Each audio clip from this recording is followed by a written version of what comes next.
Hello and welcome to video number 6. In this specific video, you're going to learn how to make a payment link and add it to the sales page. Okay, so now what we need to do is simply go to our product and click on Buy buttons. Now keep in mind that you must use one of their buy buttons, otherwise your stats are not going to be tracked.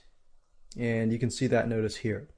So if you want to use your own buy button, like in this case we have our own buy button here, we're going to have to replace that if we want to use the stats.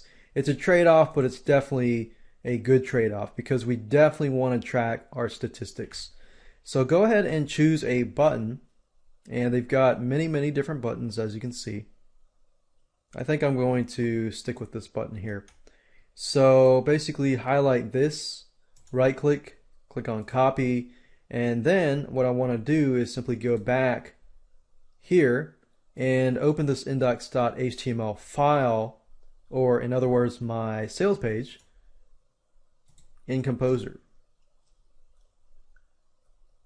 So we're going to scroll all the way down to the bottom where my payment button is right now, and just click on it and click delete. And what I want to do is just enter some sort of token like 123 123, something that you know it does not exist on the sales page, because after you do this you're going to need to click on source, and you're going to notice that this is probably going to freak you out, but don't get freaked out yet, because even though this is code that you may not understand, all you have to do is click on edit and find 123 123 and simply highlight this, right click, paste, click on save, and there we go. That's it. So I just showed you a little trick there, so you don't need to know HTML or any type of web editing code.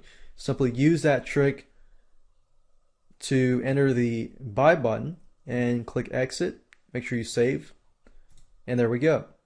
So as you can see, not very hard at all to get the buy button and add it to your sales page.